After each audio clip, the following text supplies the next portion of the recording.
Good morning, everyone. We'll start the session in a few minutes. Please wait for the other learners also to join.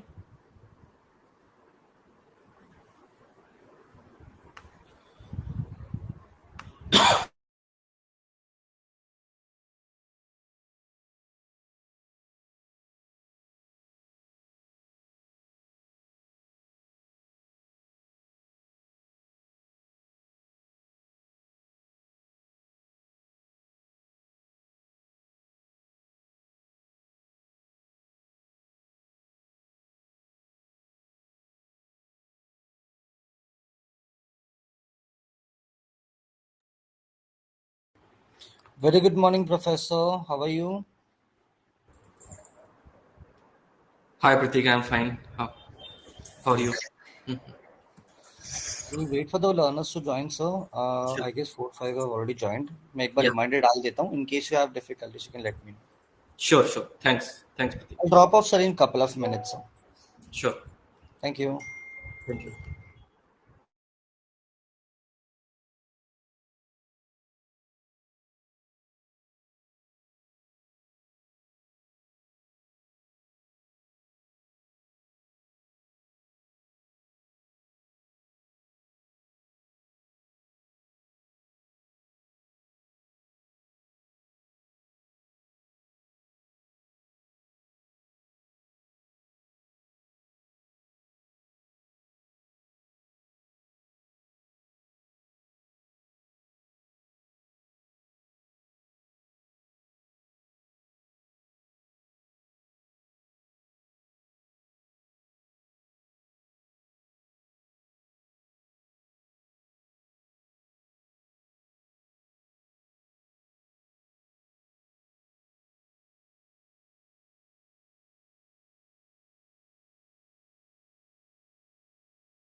Good morning, everyone. I can see hi Anil, hi Mayur, hi Nagraj, Nayan, Jyoti, Rishi, Rishika, Sagar, Snehal. So we'll start session in just a couple of more minutes. We are waiting for others also to join. Then we'll start.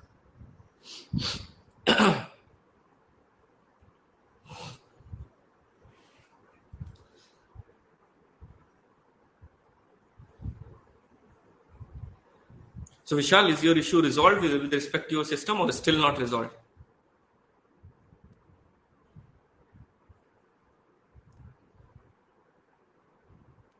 Okay. So then let's connect at 12. Okay. I'll ping you at 12. Just ping me at 12. 12 or 1. 12:30. I'm in my hometown, so I have some time.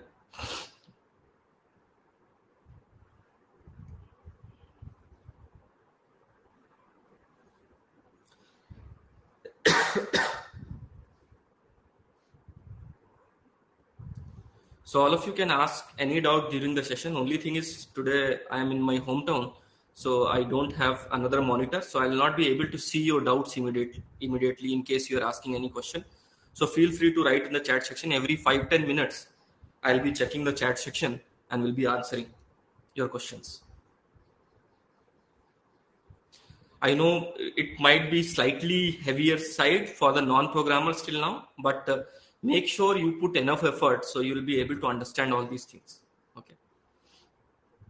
So what today our objective is basically we'll think of a problem and see how a programmer will approach this problem from starting to end. So if you are in a company and if you are working on a project, Okay, and suppose you are the initiator of this project, how will you think from stage when you gather the requirement to the final product?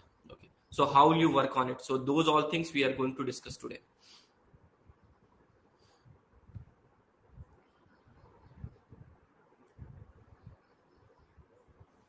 Pratik, will wait for a few more minutes. Hopefully you have sent the reminder, and then I'll start the session. I've already done that. Yeah, thank you.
So let's start the session now. Those who have joined late, this is Vivek Yadav. I am faculty at IIIT Bangalore, and I'm taking this session on object-oriented design.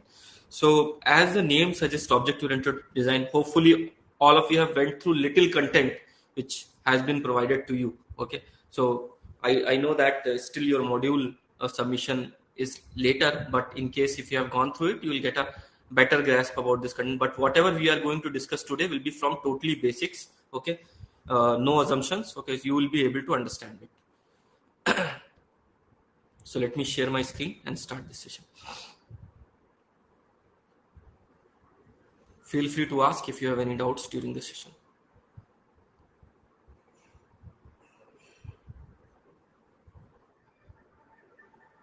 Just confirm in the chat section if my screen is visible.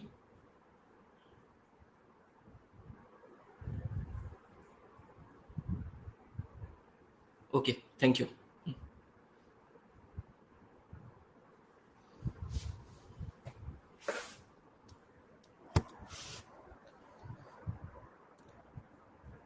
So the session is basically on object-oriented design. What we are first, our focus will be how we can transform from idea to product. Okay, that is our major goal. Okay, how we can go from idea to product. Suppose you have an idea, and this idea is definitely about building some software. It might be a bare minimum software, okay, or it can be a large software. Bare minimum software is, suppose I want to create a very small workflow in which I want to get the form signed by a couple of people in the organization. So there is a form which need to be signed online. I'm not talking about offline signing. It need to go via email, then they will sign, and then it will come back. So this is a very, very small software. So how the project workflow will look like, how the things will look like, how you will build that. A bigger software can be, an example is like when you are trying to build a e-commerce website. Suppose you have some items, you want to list them on your website and you want to sell them. How the project workflow will look for that kind of project. So that's what we are going to discuss. We are going to discuss about how the real time product will be built. So I have ran my own startup. I had worked for MNCs. Okay, so what kind of workflow we had followed in our startup versus MNC, what kind of things we had done. Okay, those all things we will discuss today. So project workflow. And right now I am working in a college, okay, which is a research institute. So here also we do a lot of projects. So let me tell you, when the student is in college, like I'm not talking about you guys, you are working professional or freshers, okay. So they are normally a programmer, okay. Student is just a programmer. What they will do is they will not think about a big picture. What they will do is they will think about product. Programmer will think about product, and then after thinking about this product, they will directly jump into start writing code. So next step from their side will be, first is think about product, next step will be start writing code. In between, they will not do any kind of survey, not do any kind of analysis. They will just jump into writing code, and then the last part they will do adjust as needed. This step is very, very important step. Adjust as needed. Okay. Now this is not even in the programming world. So if you see, these two might be completely wrong. Okay. In terms of bigger project, when we are thinking about bigger product, definitely we think about product well, but we don't jump into. So this step, basically, we don't jump into directly writing the code. We just don't do that. Okay. Because if we jump into directly writing code, we will not be able to get a better product. We'll discuss why we will not be able to get. So next thing which you do is this adjust as you needed. This is followed everywhere across industry. This comes from something called agile methodology.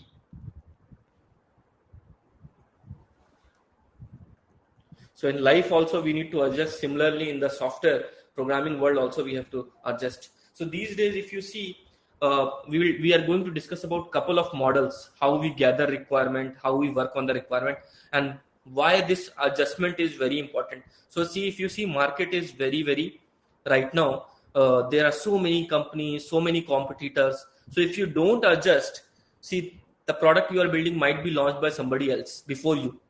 So in case if you don't adjust, don't go to the market early, that opportunity you will lose. So this, considering agile methodology, is very, very important.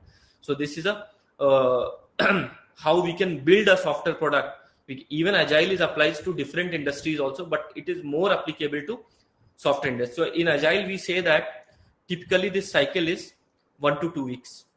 In 1 to 2 weeks of cycle, so if I say that 1 to 2 weeks, you should get a working sub product, working, or I'll say that working module.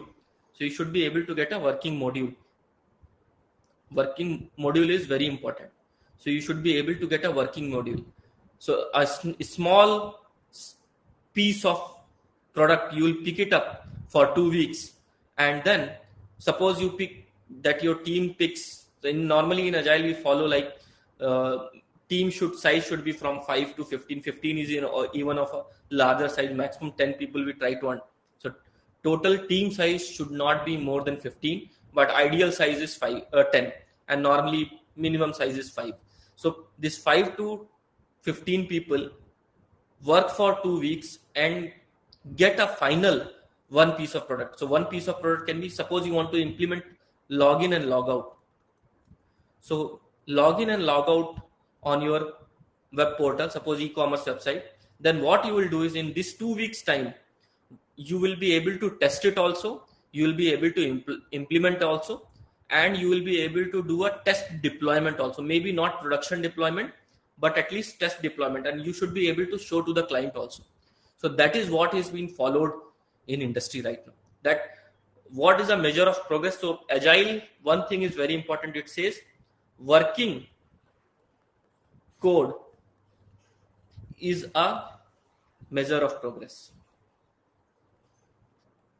So you don't show anything else. Okay, show me the working code. That's what the client expect. And if you are showing a working code, so working code is a measure of progress.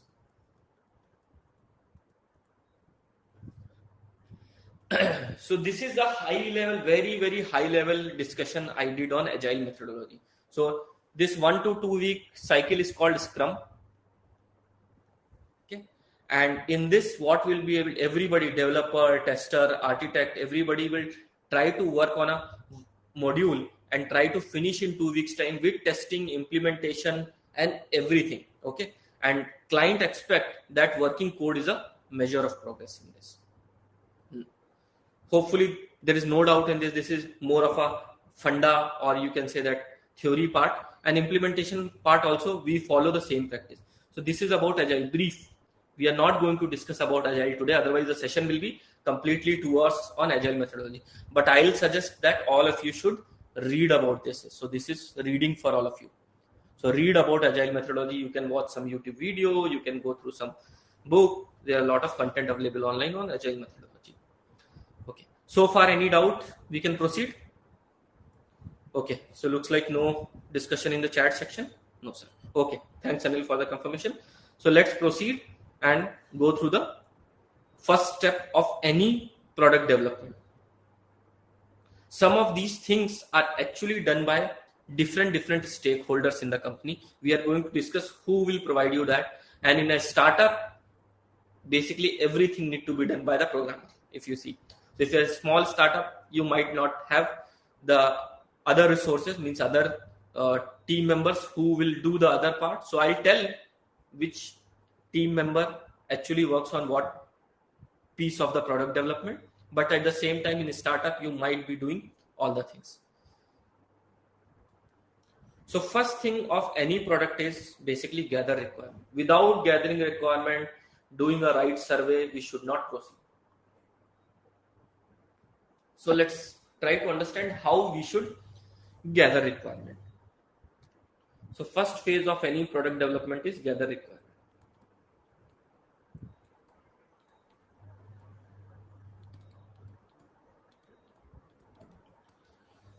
So typically, if you see industry, there are 2 kinds of companies existing in the industry.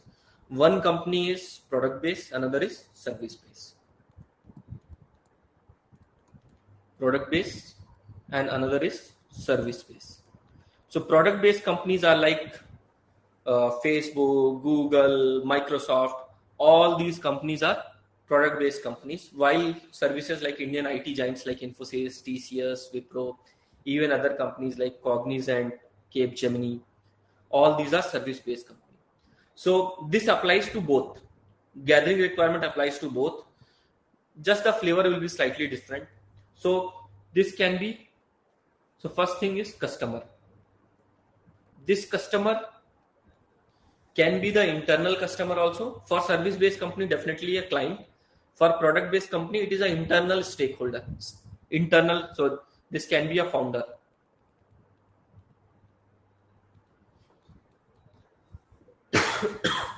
So this, sorry, I am not well, so bear with me for today. So customer and founder, if you see, these are the important stakeholders for any kind of product and service based companies.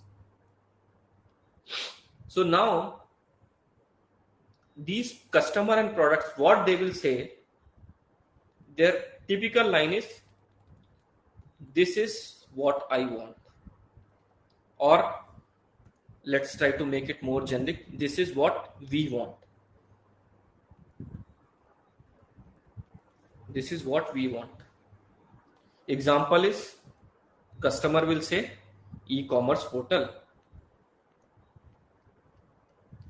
Suppose there is a traditional company which is selling everything online, and now not selling everything online through retail stores they were selling. Now suddenly they want to go online and able to sell it. So all these kind of things can come into picture.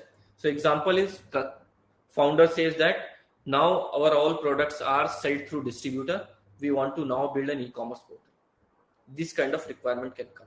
So how will you proceed step by step to actually gather this requirement and work on different? So what I am going to show today is more of a how the startups are working, and the way this startup works, even product-based companies also works in the same way. Service-based is slightly different, but almost every service-based company also want more faster product need to be developed. So also everybody is following these kind of guidelines.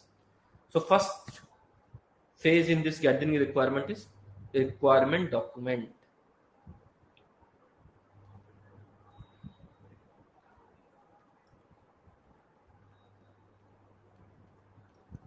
So we will not go through a lot of theory, but how the structure of this, I think this keypad is coming up. Let me try to disable it. Just give me a minute.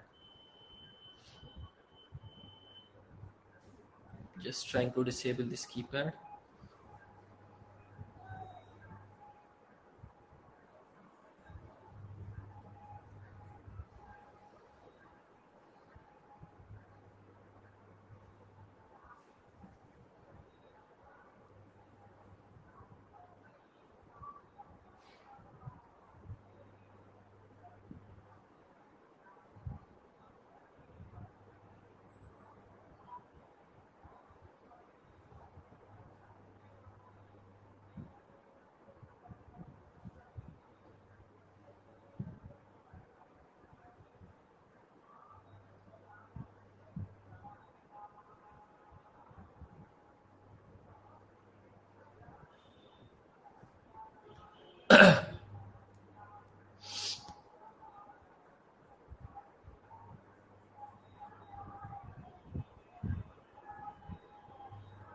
Looks like it is not working. Let's see. Okay.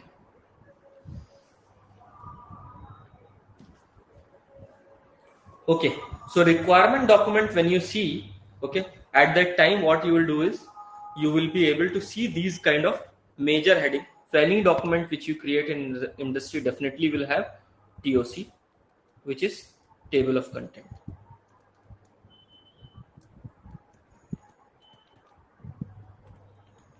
Table of content is one of the most important thing in any kind of these documentation.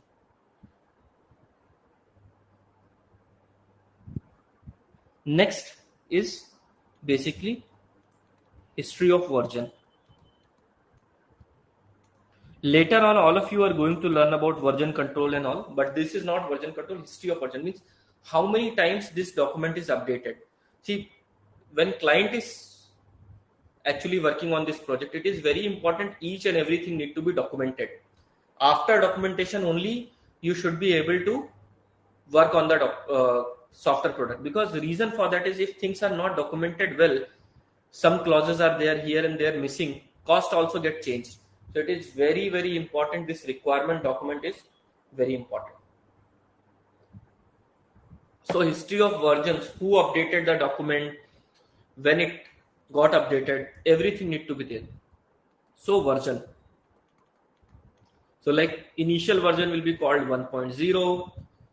A small update to this will be called 1.1. If there is a major update to this document, then it will be called 2.0. So if you see any software product, if you see 1.0, 1.1, 1.2, then suddenly 2.0, that means at that time what you are doing is you are creating a larger modification to that document. So normally it is this. So version. Next thing, it is important by prepared by. Who has prepared it or who has updated it? So here the names of the people in the organization should be given. So name like first version, suppose I had prepared, okay. Second version also, or somebody like Pratik from Upgrad team, he has done something like that, or Anil, who is the participant. So prepared by, updated by, then date is also important, and any remark, any kind of remark regarding this document. So like for the 1.0 version, I'll say that it is the first initial version. So similarly for other also you need to mention. So important thing in this documentation is who are the stakeholders. Okay, holder. Who are the stakeholder? So stakeholder wise, you should mention who all are contributing to this document. So name, organization, and what kind of role they have. So this is important. Sometimes a founder or other members might not be updating directly, but they are the key person in this document. So normally this document is updated either by, so if you see in an organization, there is a role called business analyst. These business analysts are not very highly technical, but at the same time, they understand end to end of how the product life cycle is there. So what they will try to gather the requirement and able to list down in this complete requirements document. So gathering requirement, interacting with the client, all these kinds of things. So suppose this company is XYZ and the name is suppose Anil. Okay. And so this is a business analyst. Apart from that, there sometimes customer is directly involved. So here you will get the customer name.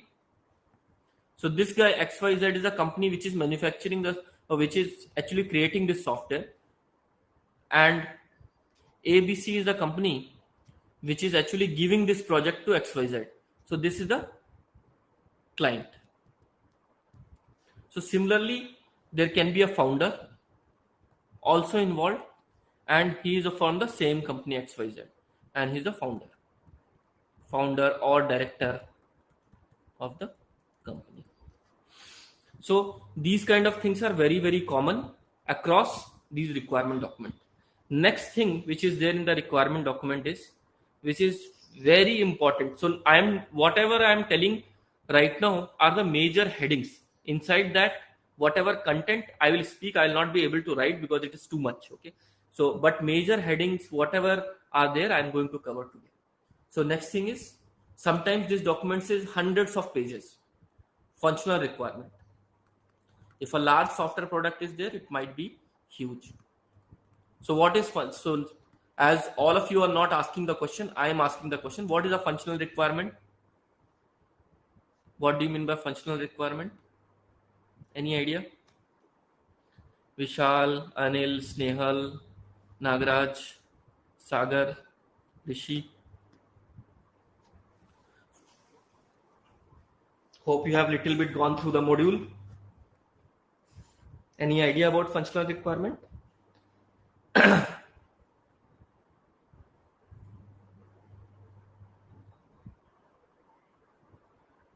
Product features or function. Good. Snehal, what about others?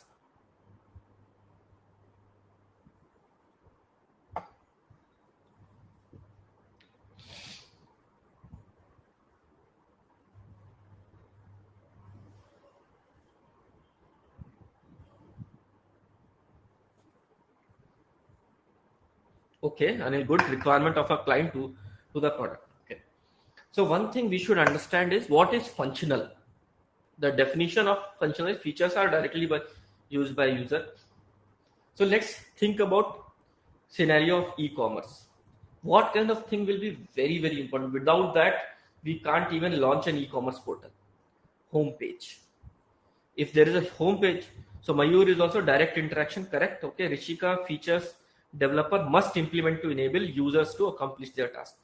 Okay, this is a very good definition. Okay, application has should perform what features need to be and what is basic of functionality. Yeah, so functional is basically we say that these are the features which need to be implemented, okay, in order to get the right product. So let's see how it can be. So functional requirement can also be must and want. So suppose this functional requirement will look like this: serial number, requirement,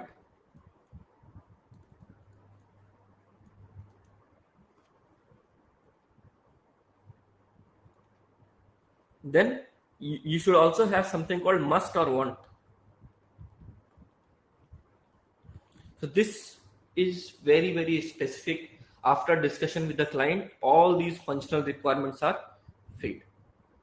So let's try to fill it up for an e-commerce portal. So I want contribution from all of you now.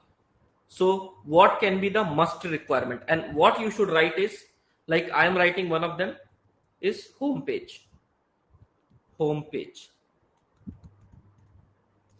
So let's write in the chat section what other things you can expect for an e-commerce portal. So for an e-commerce portal, what other things you are expecting should be there?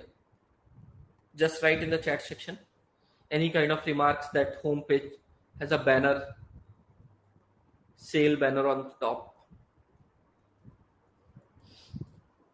So just write in the chat section what kind of things can be there.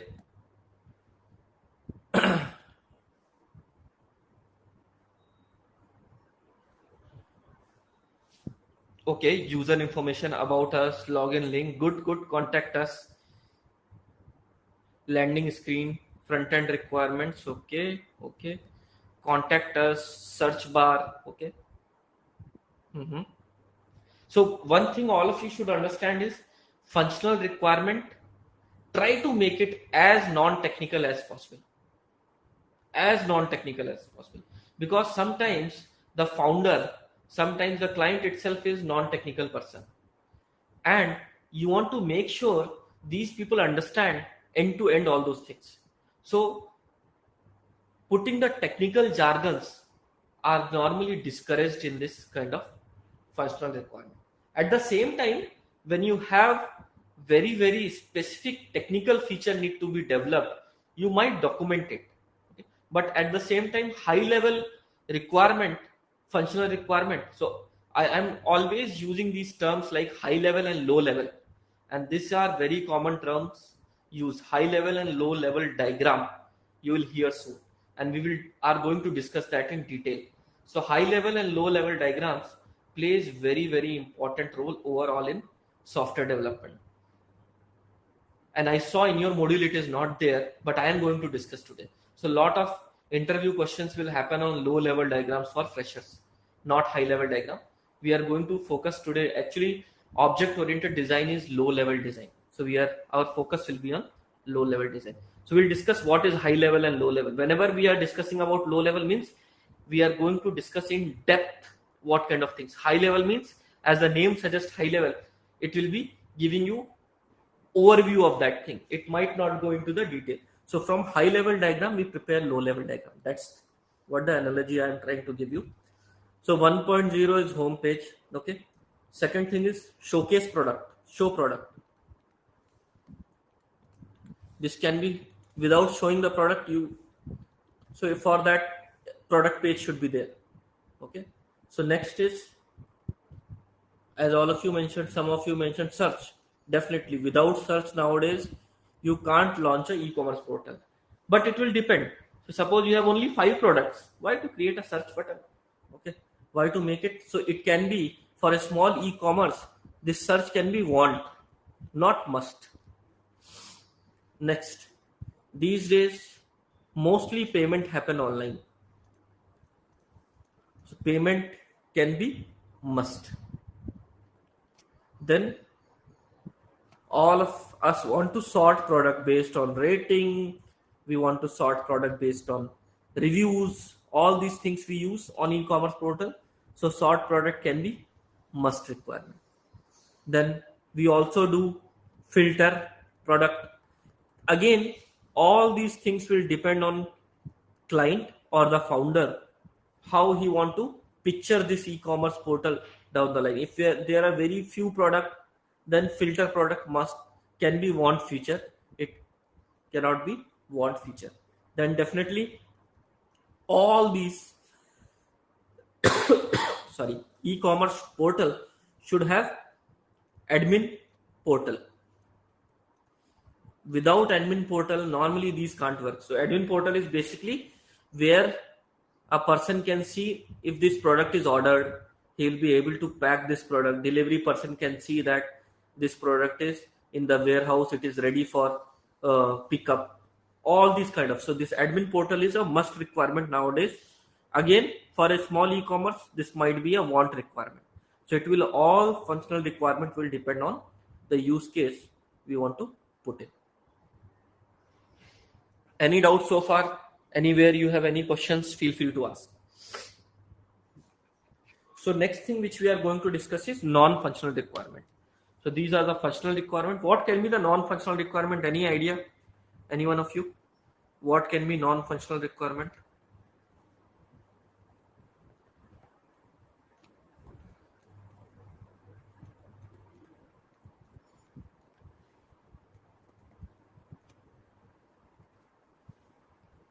What kind of requirement can be non-functional? Okay, Mayur, performance. Okay, good, very good. Anything else? Vishal says backend information. Okay.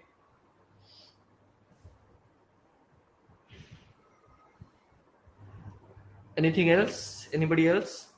Number of users logged in means you want to create an analysis. Okay, analysis portal. Good. So let me try to give you overall updates. Okay. So let me try to give you how we do with our product. So IIIT Bangalore has built something called MOSIP, Modular Open Source Identity Platform, and there is e-health record system for all over India. So this MOSIP is currently deployed in 12 countries. So you can see the way we operate on large scale product. So this is similar to Aadhaar, okay? And IIIT does a lot of product development, internal, external, and all. So what we feel is a non-functional requirement is something like scalability, which is comes under performance. Definitely, little bit of performance thing here is here. Scalability is something which is basically a non-functional requirement. Means suppose you are launching a product right now with only, you know that when you are launching a product right now, only 10 people are going to visit every day your website, or maybe 100 people or 1,000 people. Down the line, when your product will become popular, then thousands of people or millions of people will visit your product. So it will basically a kind of requirement which is not necessary right now, non-functional requirement. At the same time, if you have a vision for this requirement like scalability, and some of these things are very third party centric, like scalability nowadays with cloud services. If you integrate cloud services, like if you use Azure, AWS, and other, so if you see this, if you hear the story of these top giants like Netflix, okay, Netflix started with completely AWS. Amazon web services, Amazon cloud is started using. So please read about these documentaries. These are available on YouTube. How Netflix started, how Facebook started. You'll be able to get a better. So all these non-functional requirement, which is like scalability, is handled through AWS. So Netflix don't have to actually invest so much so that they need to do this scalability. They had used completely relied on AWS service. And then next thing is security. Again, so security can be a non-functional requirement, can be a functional requirement. For a banking application, you can't ignore security. You have to have security as a functional requirement, because banking application is very sensitive application. It deals with people money. Similarly, an e-commerce application also deal with what you can say money. But at the same time, most e-commerce portal, if you see, which are the starting one, I'm not talking about giants like Amazon and Flipkart. A small one, if you see, they don't want to implement their own payment gateway. So for them, they will use some third party services. So what they will do is they will use third party payment gateway, third party payment services. So that for them, security is outsourced, a kind of thing, because they are going to use Paytm, PayU, Razorpay, okay, all these kind of third party payment. And if they are going to use all these third party payment, means they will rely on their things. So it will depend what kind of product you are making, but security can be.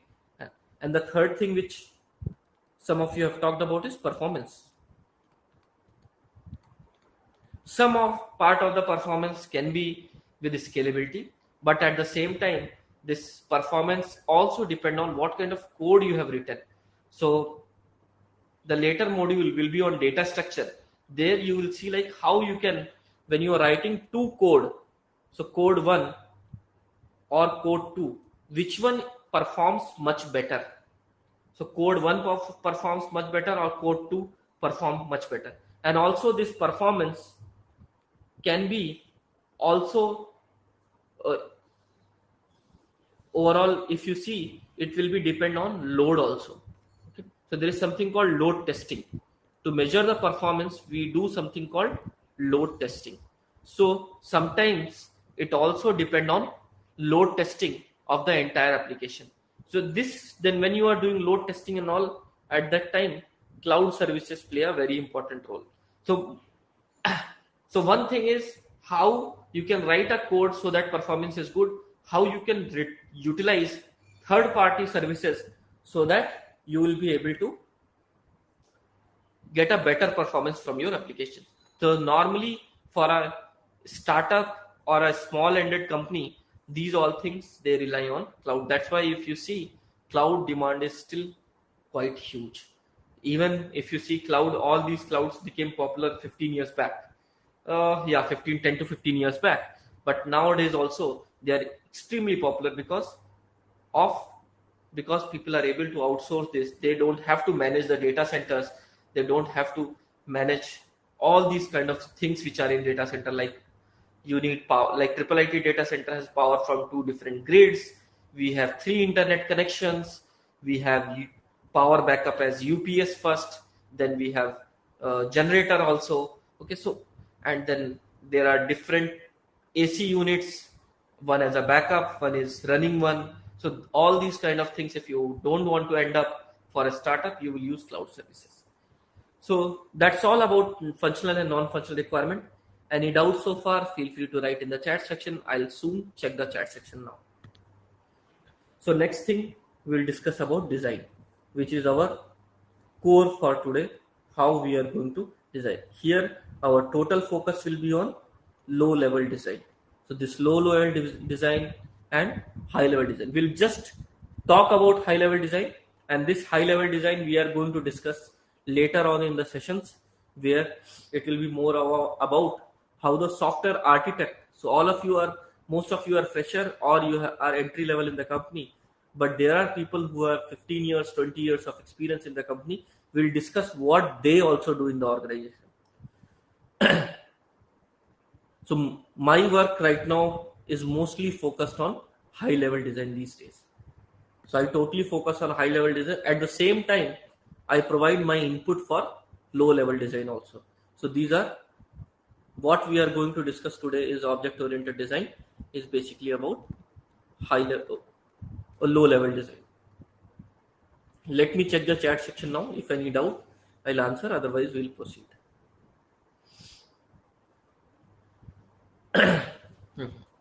So Snehal has written system quality updates. Sagar has written about these all things can be non-functional. Okay, and like Vishal has mentioned, backend information. So see, like number of user logged in, and like Anil has mentioned. So some of these things like backend information. Backend information comes under high level design actually. Okay, what kind of backend we are going to use? So this backend information and this like number of user logged in. So number of user logged in interaction with the system is done through some of the systems. Like we use heavily rely on this ELK, Elasticsearch, Kibana, and Logstash for that. This helps us to know how the system is performing. So we get to know about how many people are logged in, how many people are currently calling different APIs in the system. All these things are for slightly later discussion. Snehal is talking about system quality. Okay, so quality, risk, all these things come little later. These quality and risk assessment teams are there, which will be doing subs. Normally, most of the organization use third party risk assessment, quality assessment for the software. So all these things are slightly later, but at the same time, all these standards, like if you know, there are standards like ISO, there is standard like zero trust. Okay, and all these, if you know companies like Deloitte, KPMG, and all these big giants, which are called Big Four, they are involved in these kind of things, where they will do the software audits, do a quality check, do the risk assessment, see where things are not in the right shape, and try to. There are small startups also which are doing this kind of thing. So all this quality and risk assessment is slightly later on discussion. It doesn't come in this, but at the same time, people who are involved in this project will try to make sure that it is implemented from the day one when the product is being created actually. Okay, so a lot of these things are there. We'll not go into risk assessment and system quality today, but later on sometime we'll have the discussion on it. Hopefully till now, no doubt so far, so everything is clear. So in this, when we think about this design, object-oriented design, three most important design, which every application, there are n number of designs which you'll be see. If you go online also, you'll be able to see. What we focus right now is, yeah, somebody has a question, okay. So Vishal said, how to ensure that code working is having a copyright says secured completely? How does the developer ensure that the working code is not misused by the client? Okay, very good question, Vishal. So the thing is that it all depend on what kind of licensing you are using. So whenever we are actually signing the contract with the client, we will make sure what kind of licensing we are using. So there are different licensing scheme under which the products are built. So first most common licensing is open source. Okay, in that open source also there are several. So in open source also there are several license scheme. In one license scheme it says about that you can use the product, you can modify it also, you can sell it also. Another is you can use the product, but if you are using it for profit, then you have to share the profit with the organization. Like Android, if you see, is an open source project, but at the same time when Samsung or these other companies which are selling Android phone for profit, they have to share profit with Google. So you can understand that how these kind of copyrights and all these kind of open source modeling work. Another is completely proprietary. Whatever you are building it for the client. All the code belongs to the client, not the parent company or not the company which is building right now can misuse that code. In case any kind of misuse by the code by the company which is building it, will be subject to all these kind of legal issues.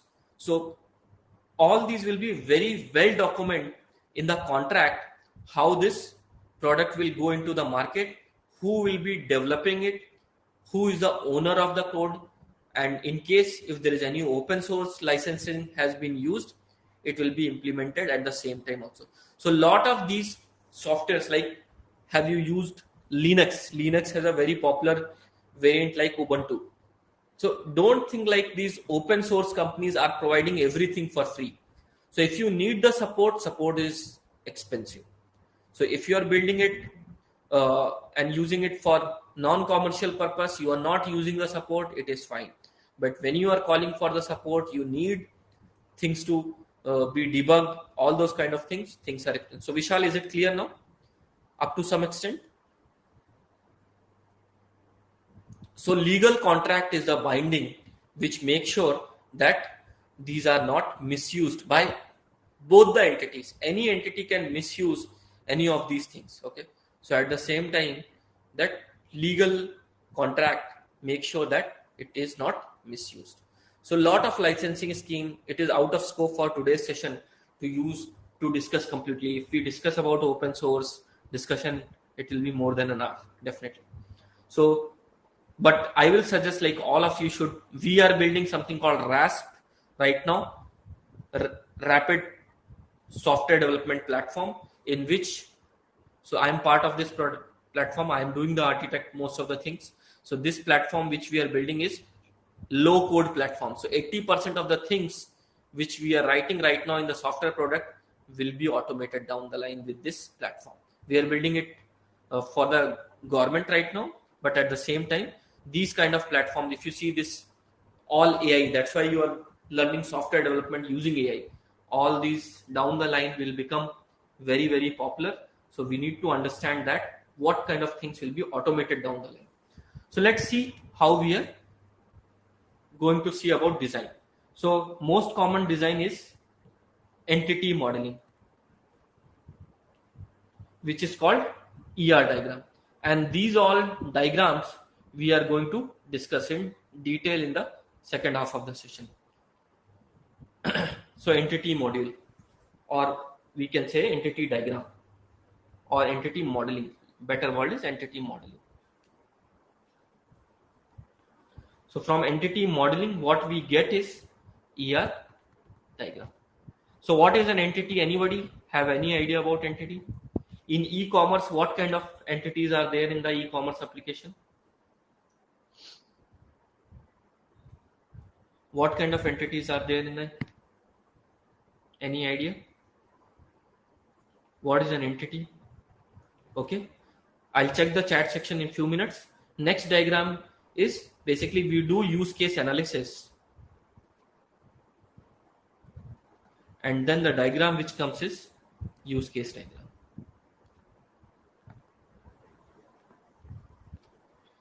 Third thing is class diagram, or we say that class and object design, and the output is class diagram. These three things we are going to discuss in detail in the second half of the session today.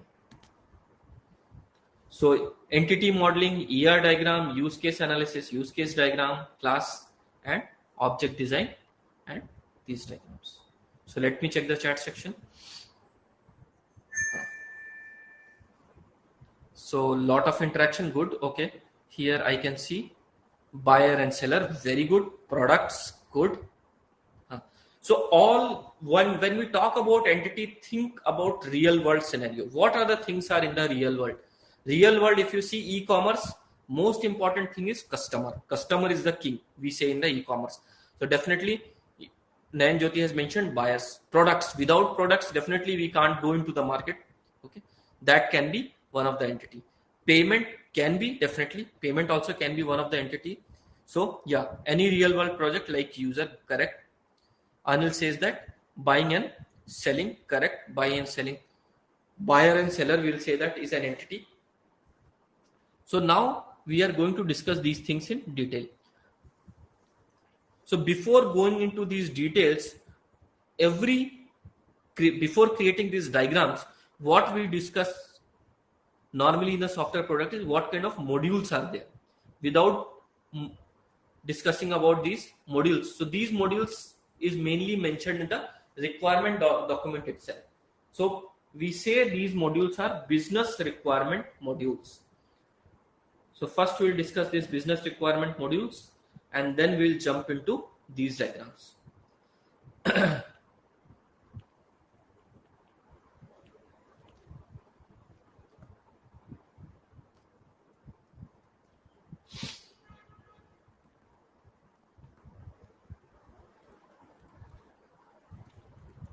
So business requirement modules for an e-commerce application.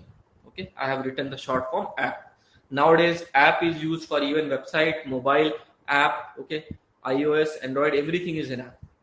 It is considered as more cool word in the startup industry. So first module which everybody should implement is a product module.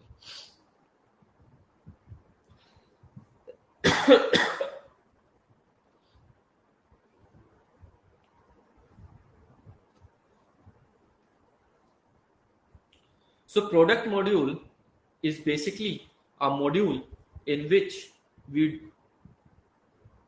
discuss about, means not discuss, we implement how we can add a product, how we can edit a product, how we can delete a product. Okay, so these kind of things are the important thing in a product module. So this is basically regarding how we can add a product. So we should have a code in the, so this is a module. Normally on these modules, different teams will be working. If it's a big company, on product module, there will be a different team which will be working on the product module. There will be different team which will be working on order management. Okay, there will be different team will be working on user management. So these modules at the same time are related to some part of how the overall management of that module is there. So add, how you can add a product, how you can delete a product, also how you can edit. Edit means suppose you had mentioned the wrong name or wrong price, you need to make sure you will be able to edit that and add it. So these all things are very very common in a standard e-commerce. At the same time, in the product module, you should be able to mention the category and tag product. You should be able to mention the category of the product, categories, and you should be able to tag a product also under which category it is. So it is a home appliance kind of product versus electronics kind of product versus different kind of products which are there. Lot of categories are there in an e-commerce portal. So then next is this product module. Normally you should also have an inventory management in that. These all things need to be thought very well. Inventory management is a part of it. You should be able to management with real-time updates. You should be able to see how many products are right now. Today we have to ship. How many products are already delivered? In some we need to do a follow-up. All these kind of things need to be very well documented. So product module is a very important. Add, delete, edit, category and tag product. So second is user and account management module.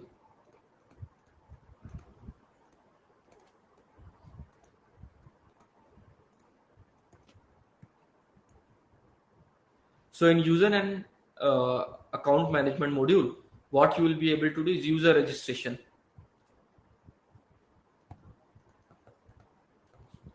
authentication, login, log out, all these kind of things should be working very well. At the same time, for user, you need to manage their profile management.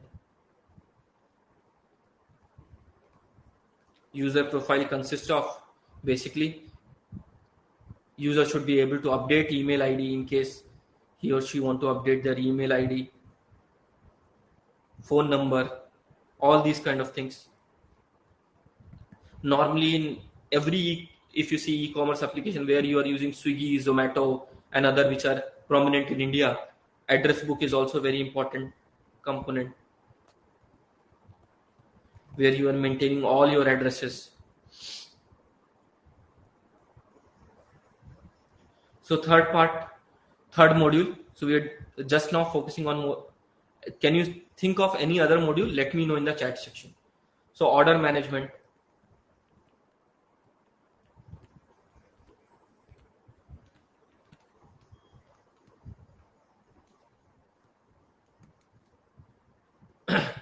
so in order management we talk about order tracking. We should be able to track product where it is right now and status updates. You might want to integrate with third-party courier providers like Blue Dart, DHL and other, so that you will be able to so that customer can able to see on your portals directly the updates from all those things. So in order management you should have a also procedure for return and refund processing, and all these things might be coming up in the discussion with the client. When the business analyst is discussing with the client, he will ask in the order management what all features you want. Based on these features it will be built. Invoice generation,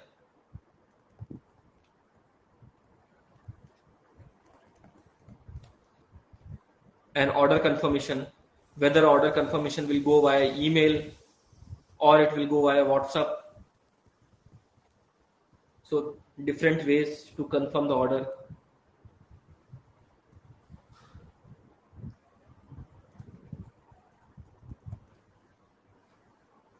Similarly, there can be other modules also. We'll just wind up here. I'll just talk about them. Okay. So there can be a shopping cart, checkout module. There can be a promotional discount management module. So just I'll highlight and mention it here. We'll not go into the detail of each and every module. So there can be a shopping cart module, checkout. And for a small e-commerce, all these modules might be done by a single team itself. So it all depends. Then promotional, you want to send promo codes to people, and discount management module. Sorry.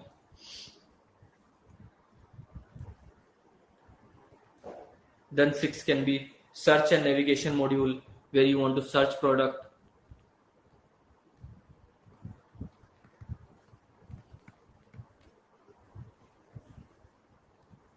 Then next you can have reviews, where you want to track reviews of the people, and rating management.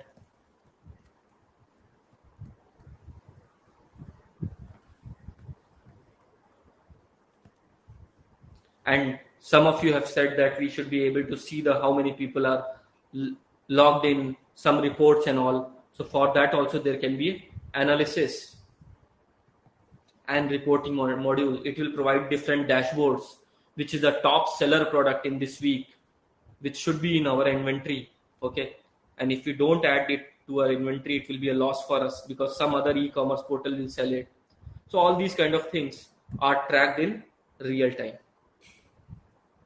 So this is very, very high level overview of all these kind of things. Shopping cart, checkout, promotional discount.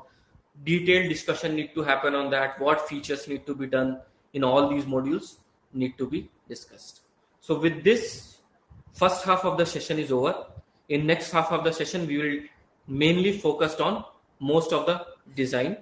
Okay. And then we'll write some code in case the time permits, or otherwise I'll show you the code. Okay. Yeah, complaint module can be there. Questions query module can be there. Advertisement, offers, discount. Anyway, you have covered module for checking customer behavior, making easy for search and very good recommendation system. Like if you see Netflix and all have a very, very good recommender system. If you watch some movie, then the other movie will be recommended to you. All these are e-commerce only. So what we'll do is now we'll have a quick revision in 2-3 minutes, and then we'll have a 10 minutes break. After that, we'll resume the session. So I will launch the poll now, but at this, no, I'll not launch the poll now. After 2 minutes, I'll launch the poll. We'll have a quick revision what we had done. And in case if you have any doubt, feel free to ask. So what the overall thinking was, we have an idea and we want to build a software product out of it. So I'm not talking about any kind of like bridge construction or a metro construction. Here we are talking about complete software product, and there we mainly focus on agile methodology. Compared to agile, there was earlier called waterfall. Waterfall method was also there. Okay. And now companies don't go for waterfall method because waterfall method is a more detailed. So in waterfall method, you will spend 3 to 4 months itself to gather the requirement, or at least a month to gather the entire requirement. I have seen teams working couple of months to gather the entire requirement, and then you will start working on the product. And once the requirement is freezed, you will not be able to change the requirements so easily. So waterfall is not followed in the industry anymore. This waterfall method is still being used in the other domain, like civil construction domain. Waterfall is gold standard because there you have to freeze the entire requirement. There also sometimes when you are trying to work on a bridge or something, a road construction might be happening down the line. Okay. So all these kind of, so adjust as needed is very, very important. In real world also, adjust as needed is very important. In the programming world also, it is very important. So next thing is gather requirement. We should be able to gather the requirement. For that, we should be able to create the requirement specification document. Sometimes we call it as functional requirement specification document. FRS also it is called. So here the customer will say, this is what I want. Based on that, you will work on table of content, history of version, what are the different stakeholder, functional requirement, which are the essential requirement for your product. Non-functional requirement are non-essential, but at the same time, you might be able to use third-party services to be able to deliver them. Then we discuss about high level and low level diagram. High level diagram is basically, so if you are telling how the overall client server architecture will look like, server architecture is a high level diagram. Here we are not discussing about server architecture. In high level diagram, we discuss about what the technologies will be used. So we are focusing on object oriented design here, where we are going to discuss about entity modeling, use case analysis, class diagram. Then we discuss about business requirement module for the application, where we discuss product, user management, order management module, shopping cart, checkout, promotional, reviews, rating, analysis, and all of you have also given very good ideas about what kind of thing can be done. So with this, we are going to stop this session. After 10 minutes, we'll resume this session. So 10 minutes break is there. I will launch the poll now. Please answer this poll and we'll resume in 10 minutes. See you in 10 minutes. Feel free to write your questions in the chat section. Hope all of you have understood everything so far. See you in 10 minutes.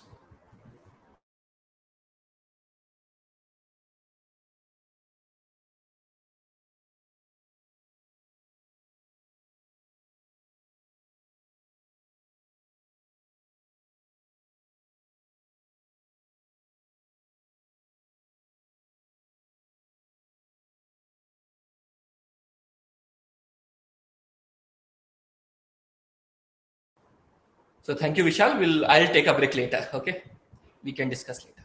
Okay, thanks for the consent.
So I'll resume the session in a minute. Please everybody be back.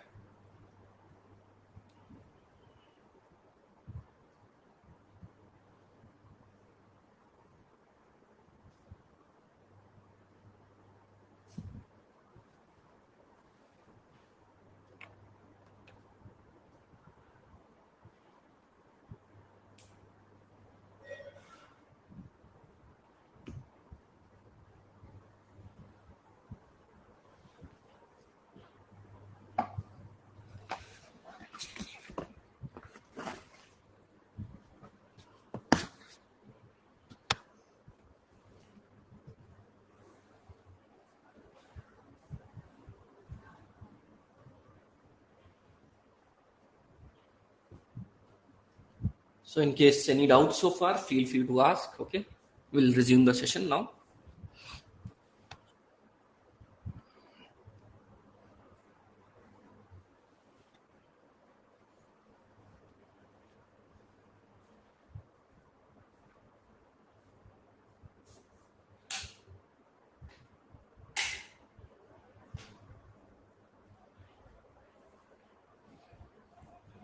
Okay, so let's have a detailed discussion on ER modeling now. So what is ER modeling? How the diagram will look like? Let's discuss that. So what we'll do now, we'll pick each and every module. So definitely for this session, we are going to pick only one module and see how the things and everything can come up. We will try to bring in different use cases also, not only e-commerce, so that you have a larger overview. My screen is visible. Everybody can see. Just say in the yes in the chat section if you can see. Okay, thanks, Sagar.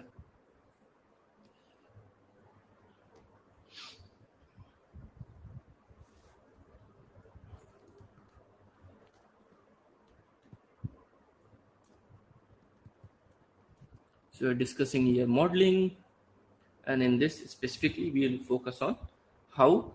So first thing is identify, which all of you have did very well. Identify and define various entities within a system. So this exercise is already been done, so I'll not spend too much time on this. Identify and define various entities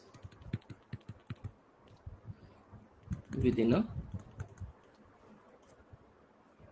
system.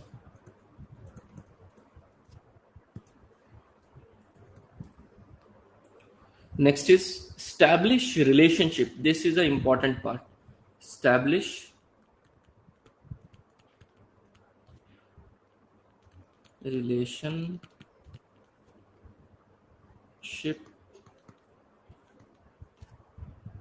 between entities. And we are going to see with the help of an example.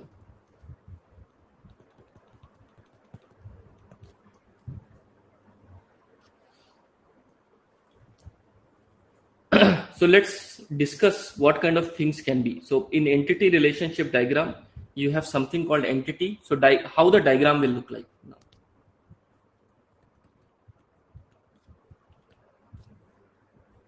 So in the diagram, you have entity, you have attributes of this entity, A double T. All right.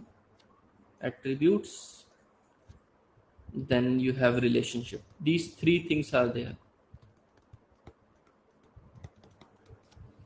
So entity is by a rectangle. So you'll use a rectangle to show an entity. Attribute, you will use a oval shape. And then for a relationship, you will be using a diamond. So these three ways it can be. So now in terms of entity, all of you are clear. So we will not spend time on entity. All of you know that entity is a real world thing. And in this, whatever in the real world exists, we will be able to put it in our project. Next thing is attributes. So on attributes, we'll spend some time. Okay. So attributes can be of different types. One can be single versus multi-valued. So you can have a single attribute or it can be multi-valued. So a single attribute versus multi attributes, we are going to see with the help of an example. Single attributes is a mobile number. So if you see a mobile number, so let's try to create a diagram also down so it will be more clear. So you have a user, suppose, or a customer.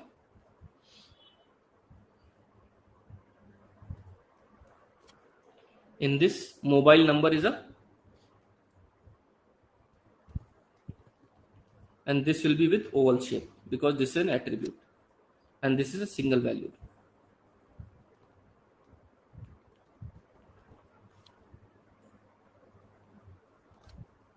Next, your name. Name can be a multi-valued. How it is multi-valued?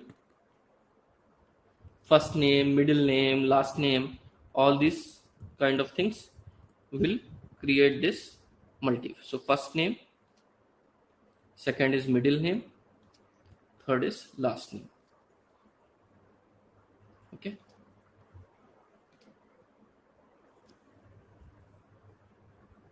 Next, you can have single versus multi-valued. Then you can have simple versus composite attribute.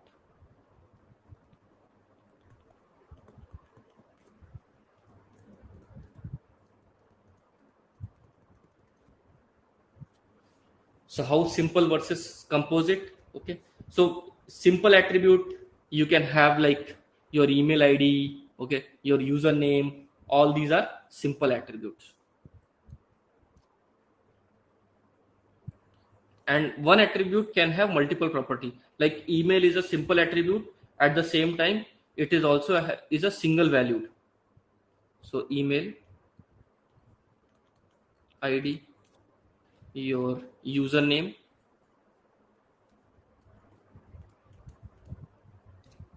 so these are basically simple. So let me put number here: 1, 2, 3, 4. So this is 4. Oh no, not 4. This is 2. Multi-value. This is 1. This is 2. This is 2. So next thing is composite attribute. What is a composite attribute? So composite attribute is basically is forming. So sometimes there will be very thin margin between composite attribute and the multi-value attribute. So here you can see you can have an address, and this address is consist of several things: street, state, city, pin code, all these kind of things. So if you see that it is composite of multiple things, so composite attribute. So this is fourth. This is how you will be able to map these attributes, what kind of they are. So another will be stored versus derived attribute. So this is third, but numbering will be slightly different. So this is sixth numbering. Sixth number is stored versus derived. Derived is seventh. Oh no, this should be fifth. Sorry, I'm not feeling well. Might be because of that. Okay. So just give me a minute. So this is fifth. This is sixth. So fifth is basically stored. So stored attribute can be your date of birth. Date of birth can be a stored attribute. Fifth. Next, you want from this attribute an age. So that based on your age, you will suggest the products for that user. So this age will be derived attribute.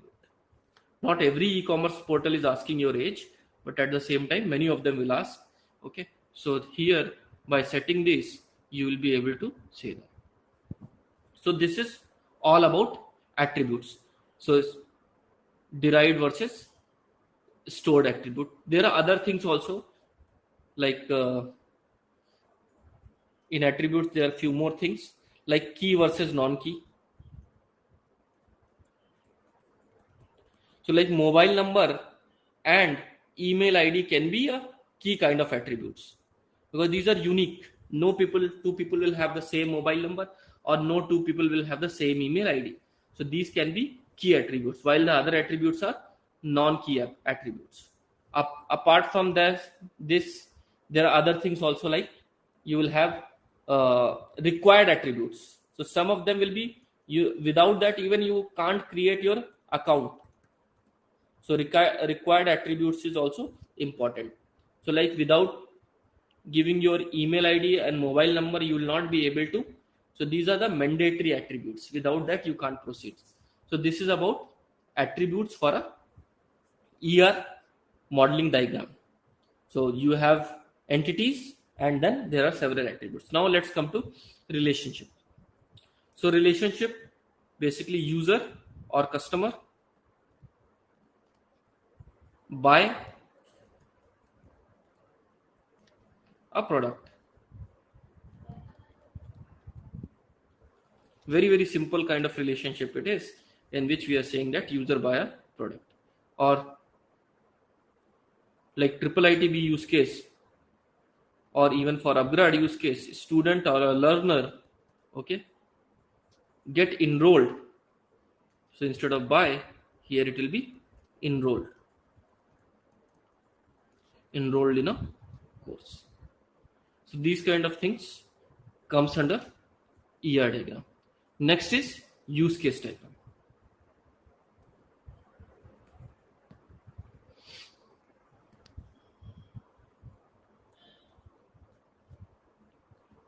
Use case analysis, and from this use case analysis you will get a use case UC diagram. I'll say that. So what are the important things regarding use case diagram, why it is considered so important, and what things need to be done? So in use case diagram, basically identify, clarify the overall organizing system with the respective of the end user. So you have to think of the end user, what are the actors involved in the complete. So normally use case diagram will be needed when it is required, but at the same time this class diagram most of the time is more than sufficient to do. So that's why some of these things will be optional in your module.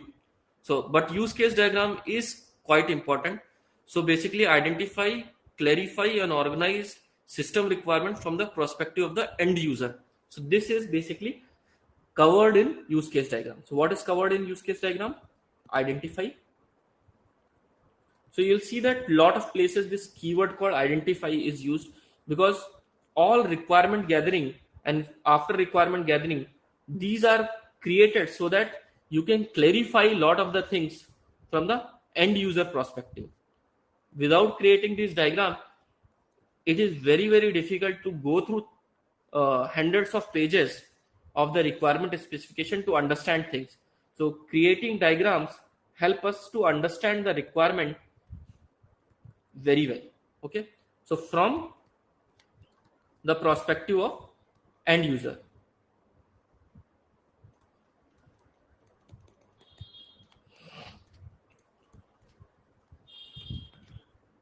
So this involves different actors. We say that in this there are different actors. Use case diagram is consisting of actors.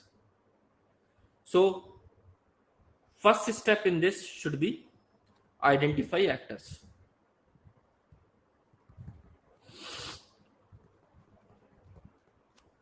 And then after understanding the actors, what you have to do is what these actors will use overall. So that's why it is called use case diagram. What all things an actor will use. So, and overall, if you see in a e-commerce portal, customer is one of the actor. Administrator can be one actor, who is the admin. Support. Okay. Support team can be one actor. who will resolving your ticket. Delivery person can be one actor. So lot of these kind of actors can be there.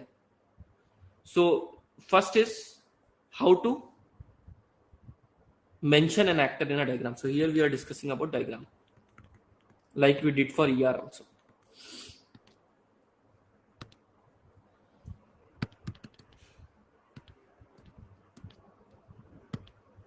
Just wait a minute. Not able to select. It's okay. I'll use the same. Just give me a minute. It is not letting me to select.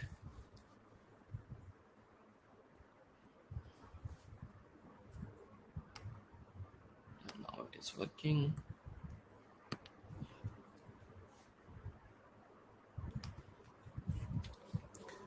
Okay.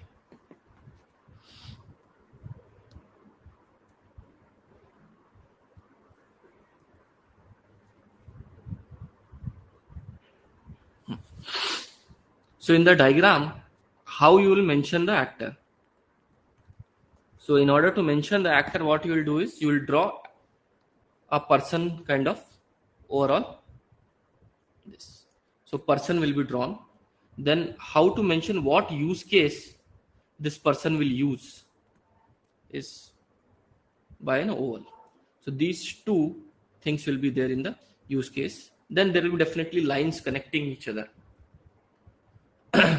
After drawing this diagram, I'm going to see the chat section and see if you have any doubts. So we'll draw one actor, which is a customer. What all kind of use cases this actor will do? So actor can browse a product,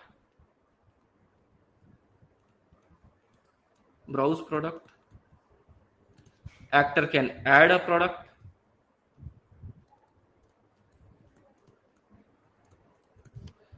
actor can do a checkout. All these things can be done by the actor. So actor can do checkout, actor will be able to add product, actor should be able to browse product. Similarly, on the other side, an admin can do inventory management. Inventory management is very wide term. So if you want to model that, he will be able to add product. Administrator. Another thing which an admin can do is process return,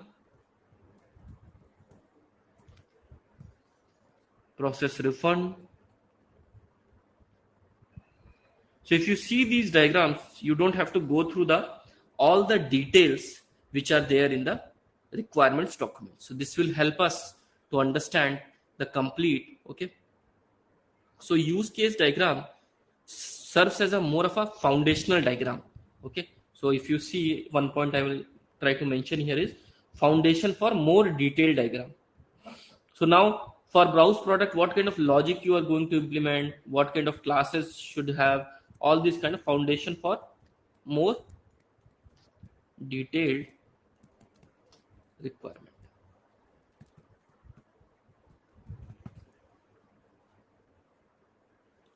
So next we are going to discuss about is sequence diagram also. So let's try to cover as many as diagram, because these can come in your interviews. Okay, because right now you're learning, you might go for interviews later on. So I don't want you to miss anything. So if you see, our core focus normally is on only these which we had mentioned in the beginning, which is entity relationship diagram, use case diagram, and class diagram. But at the same time, you might be able to expect that in an interview you have been told to create a sequence diagram. So we'll discuss that also.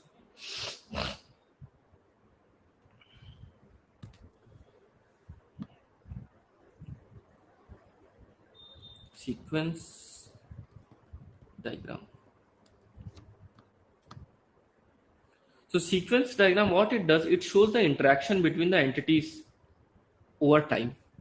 Okay, so this is important. It shows interaction between entities slash objects over time.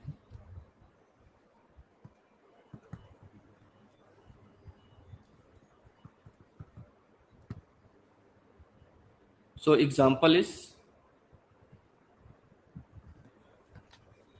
customer is there.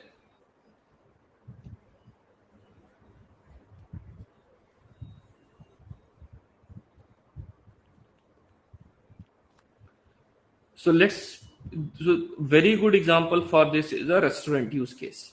So let's try to you understand with the restaurant use case. This applies to even an online e-commerce everything, but restaurant is a more of a. So what customer can do is, so in this lot of dotted lines you will see, and then these small things you will be able to see, which is like certain kind of things are happening. So this is at the customer end right now. So customer can do an order. Then this order need to be handled by waiter. Similarly, in an e-commerce, customer can order, then it need to be handled by some admin person. Okay. So here, waiter will also, after this, what waiter will do is, waiter will take the order, but normally they will serve water also. Even before placing the order, sometime you'll get a water. So next thing is kitchen. What kind of communication is happening with the kitchen? Same kind of communication in the e-commerce can happen with the inventory. So here now it's a job of the waiter to actually order food. And this is a time axis.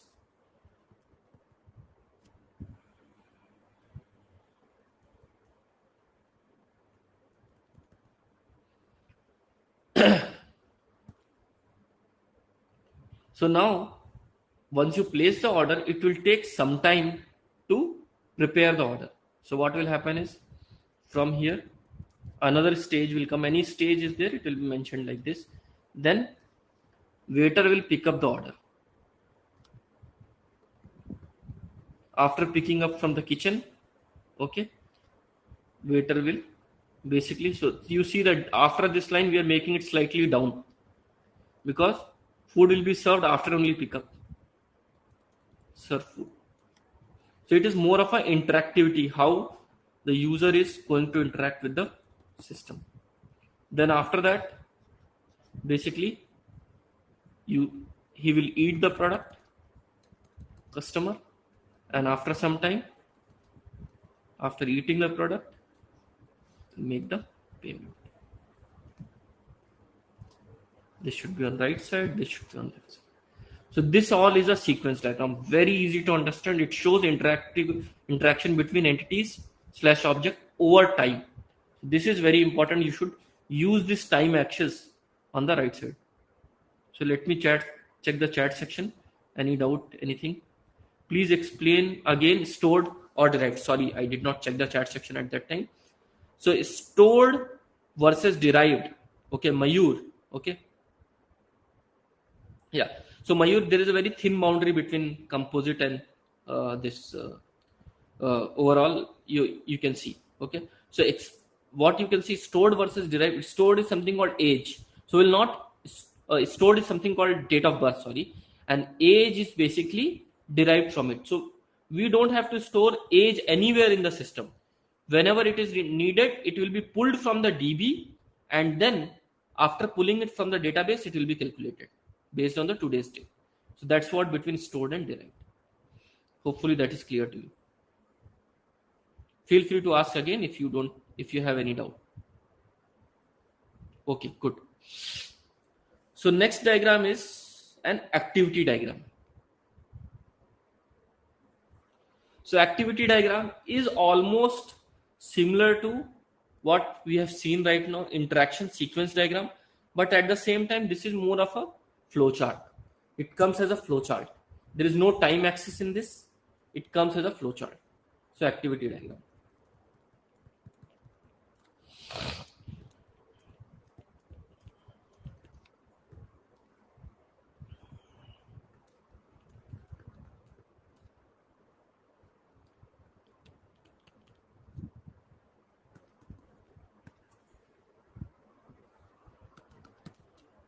flow of activities within the system.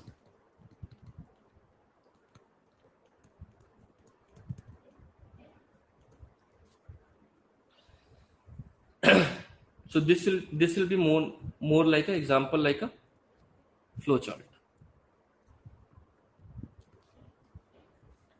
So I'm facing some difficulty in using, because I use when I'm in Bangalore, I use my own tablet. Right now I'm writing on a laptop. It is slightly been difficult.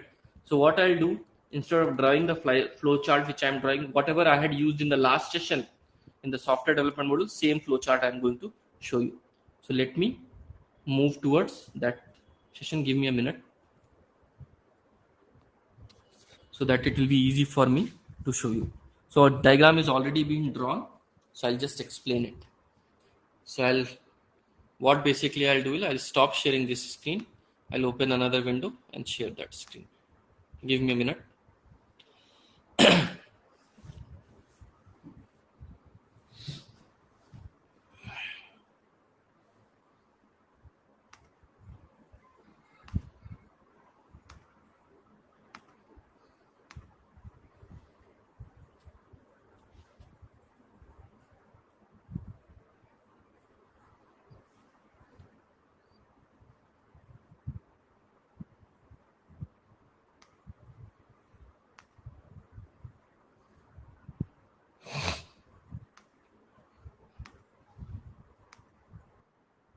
Hope all of you are able to see the diagram. So activity diagram is flow of the activities within the system. So you'll start, and then what you'll do is, so it is more of a like a flow chart. So I am trying to depict this with the help of ATM example. So this is an ATM example. How you withdraw money from the ATM. So here what we do is we insert card. After inserting the card, we insert the pin. Then the system ATM machine will send request to the server and validate the pin. If pin is valid, then you will enter the amount which you need to withdraw and submit. This can be slightly different from bank to bank. Okay. So whatever I am trying to make is our own version. So here you enter the money, then submit. So basically you are withdrawing at that time. So whenever the withdraw money will happen at that time, parallelly the SMS confirmation will also go. Your balance will be also updated. You'll get a take care of kind of message, and then it will be stopped. So these will be taken care. Withdraw money, SMS confirmation, updated. Okay. And if it is invalid, transaction will fail. You have to stop. Okay. At that time, then you have to move towards. So this is like a more of a flow chart which you will draw in activity diagram. While in this sequence diagram, we understood more about how the customer, waiter and kitchen was overall interacting with the system. So far, have any doubt? So this is the last diagram. I think class diagram is the last diagram which we are going to cover now. And in next 15 minutes, we'll wind up this session. If you have any doubt with respect to these diagrams, feel free to ask in the chat section. So class and object diagram, when we discuss about critical aspects of the object-oriented programming. So if you see in the last session also, we discussed about object-oriented programming in some detail. And advanced Java also we had discussed. So here model the structural and behavior of the software product. What kind of things it is going to do. So you have to identify classes and define relationship also between the classes. So here you can see we have a product, category, user, order, administrators. All these are the classes. What kind of relationship between product and categories will have? Product belongs to a particular category. A category have multiple products. User and order relationship, you have a user can place multiple orders. An order always belong to a user. All these kind of relationships you'll be able to see. So user can place multiple orders. So these, the way it is actually your relationship, same way with the code will be also. So like initial version of Flipkart, only one book you can order first time. Okay. You can't add multiple book in the carts and all those. So the thing is that at that time, a user can place only one order. Okay. and invoice and order will contain only one product. Okay, so all these can depend on what kind of relationship you are trying to establish. An order always belong to a user. A user cannot exist, or an order cannot exist without a user. So these kind of things you have to enforce with the help of code. So before doing any product, ordering any product, you will check that particular user is logged in. You are able to get the user ID of that user. User ID can be email ID or a phone number. And then what you will be able to do is you will be able to add that order. So these are very important. Class and object relationship diagrams are very important. You should identify all the entities. For all entities, what you will do, you will try to create classes for that, and then defining the relationship will also define how you are going to structure this code. So here, if you can see, this is how the class diagram will look like. You will have user ID, email ID, first name, last name are data members. Okay, so these are the data members, or these are basically fields for a entity. What kind of fields will be there for an entity, which we discussed in entity relationship diagram also. Next is member function. So what kind of member function? So plus denotes get user details. So these are the functions you will be able to. So with the getter method, you will be able to get the user details. So this is a method. This is a method. Then update user profile. So this will able to update the user profile. View or order history. Okay, all these kind of things, if you see, are with respect to the user. Similarly, with respect to product also, there can be multiple data members. So product can have product name, it can have category, what kind of category it belongs, okay, price, all these kind of things, discount, what is the discount available on this product. And then you will have getters and setters. So here in member functions, calculate discount can be one method.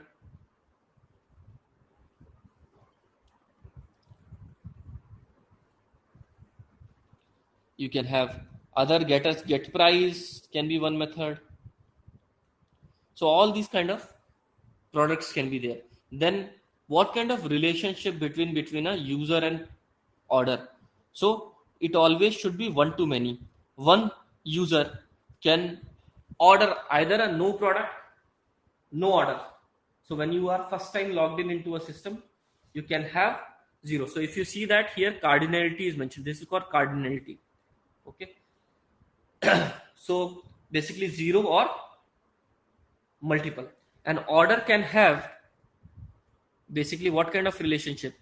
So a product can be one, but that one product, in order at least one of them should be there, 1 to n. An order cannot exist without a product. Similarly, an order cannot exist without a user also, but at the same time, cardinality can be 0 because you haven't ordered any order right now. So you can see here class product. So we are just writing a bare minimum code for you to all have an understanding. So we have class product, in which we are mentioning product ID, string name, description, double price, in quantity, how many quantities are available right now, what kind of category it is. So this is all will be inside the Java class, which will be product. So this is how you should design it. And then after designing, you should start writing classes. And this is done by normally software developers in the company. So SDE1, SDE2, they take care of writing the code. So normally these diagrams might be prepared by slightly senior software engineer, okay, or it is prepared by the junior developer, but at that time validated by the architects and all. It is very important to freeze these fields properly. Okay, so getters and setters, any other method which is there, we should be able to list it very well. For the user, you can have user ID, user name, email ID, password, first name, last name. It all depends how you want to list all these things later on also in the system. So constructors, getter and setters, all the methods for the user, you should be able to get the username. For a particular user, you want to authenticate that email ID and password is matching and all those things. All these can be a part of our system. Then next can be an order class. So in the order class, you can have order ID, user ID, okay, which user has ordered it, or you can have private user, okay. So either a user ID you should mention, or you can mention a private user, okay. So you can have a directly the user attribute itself. It will depend on how you want to implement it. Private state, string status, what is the status of it? It is delivered, or it is in process right now, it is in shipping, out for delivery. All these kind of status can be applicable to an order. So private double total amount, what will be the total amount? Then order should have a list of products also. So how many products are there, where all these products are there. So it should maintain a complete array list. This is like an array. So if you see overall, when we are trying to design these kind of systems, we should think about how the front end will be there, how will be the back end will be there, how the front end back end integration will happen. So these all things will come soon. So till here your session is over, but later on these things are very important: front end, back end, and back end front end integration. So till now we had focused only on one part in the back end, which is classes. Next, when we are going to do enterprise level software development, at that time we are going to talk about APIs. So all these classes like product, user, order will be called not directly. It will be called through an APIs. Any customer can be able to call its own API. He should be able to update his user profile, able to update his password, email. All this will happen through a UI in the front end, which can be HTML, CSS, and JavaScript. We might be using some frameworks also there. Okay. So some frameworks also can be used there. And apart from that, it can be back-end to front-end integration also can be there. So services can be there, business logic can be there. Okay. All these type of things will come later on in the future. And this all things composite of, I wanted to give a larger picture. These all things, we'll have a separate session on database layer. We'll have a separate session on service layer. We'll discuss what are the controllers, how using controllers you can expose an API. And the thing is that any point of time you will be, so these front end and back end are actually talking through an API. So you can replace this front end and back end with any technologies. Okay. So for front end, you can have Angular, which is by Google. Another React is there, which is by Facebook. So at any point of time, you will be able to back end. Right now, we are learning Java. At the same time, we can be able to use JavaScript also for back end. So all these things will come soon into the picture. So with this, we are going to end this session. I'm also not well, so I'll take a break also. So, but in case if you have any doubt, feel free to be online, ask your doubts regarding this session, and we still have more than 5 minutes, so I can clarify your doubt. But at the same time, I'll launch the poll now. In case if you have any question, feel free to ask in the chat section. So Mayur, Vishal, Anil, Sagar, Snehal, any doubts so far in this session? Feel free to ask if you have any doubt. Okay, looks like no doubts. So what I'll do, I'll launch the poll now. We'll see you in the next sessions.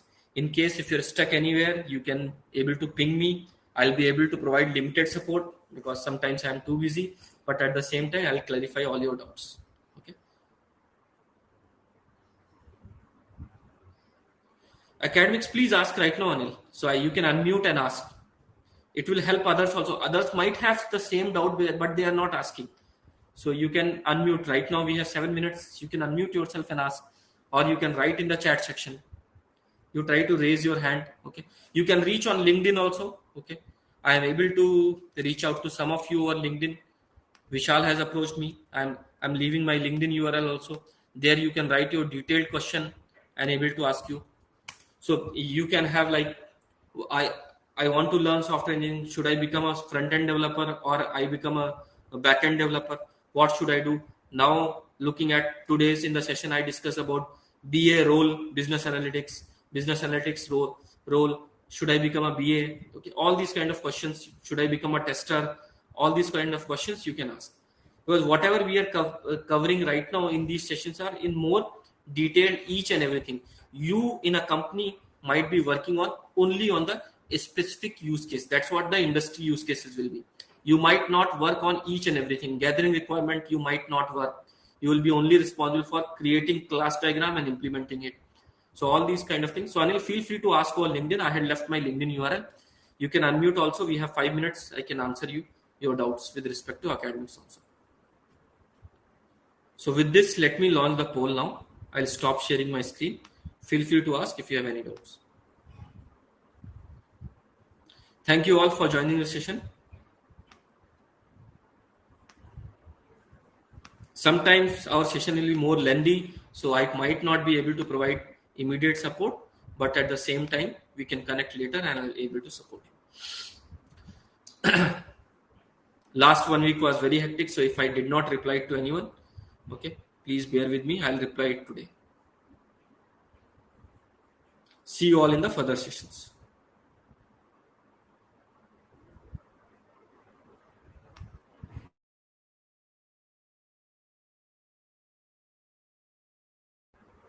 I can see some of you have sent the LinkedIn request just now.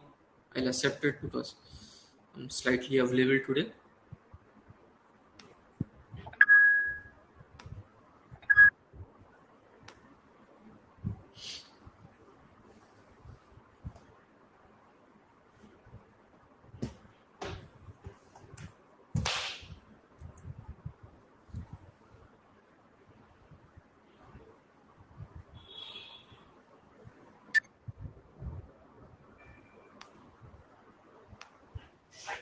Yes, please ask it out.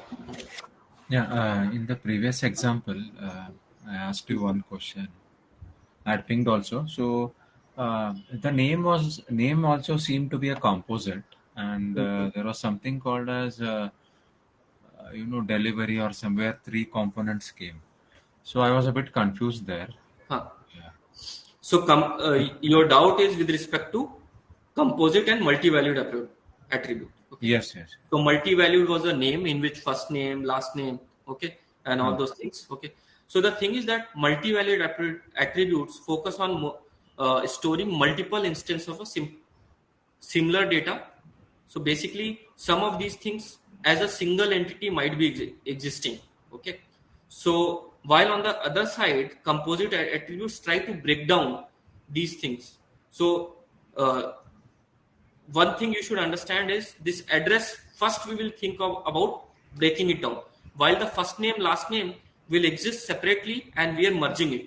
So if you see top down is basically address. Okay. So we have one entity, we are breaking it down.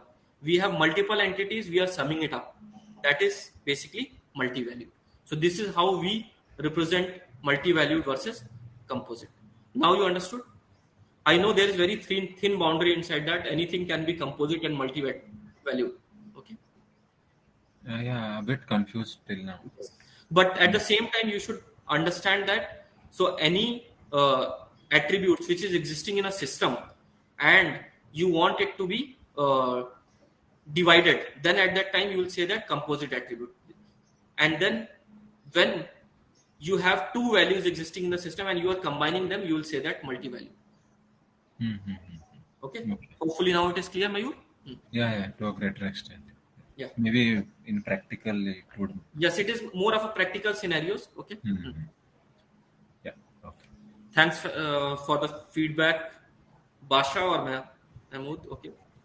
You also want to ask anything? Yes. Basha, do you have any doubt? Or Yes. Thank you for giving time for me. Sure. Please. So actually, to be frank, currently we are in OOPS concept now. Yes. So what about these methods like encapsulation and packages, Java packages? When we are going to discuss these topics, like Java packages and inner classes.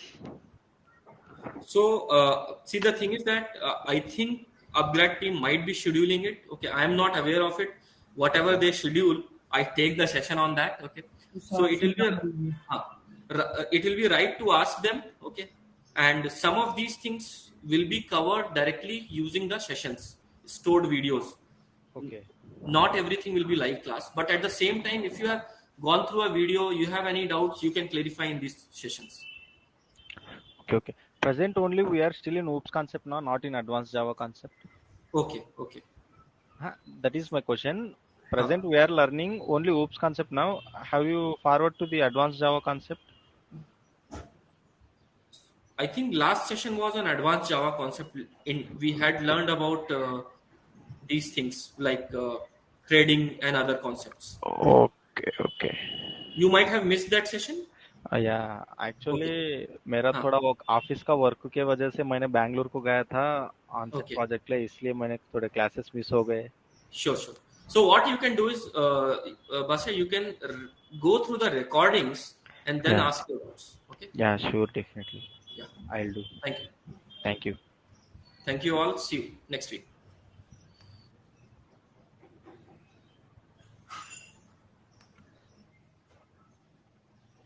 Vishal has a question. Among entity, modules, use case, class, and object, which one you suggesting to be used most often? The most often is class diagram. Class diagram is the most important. But these three, you should have a very good hands-on practice. Okay. So with this, I'll end the session now. We can take other questions offline.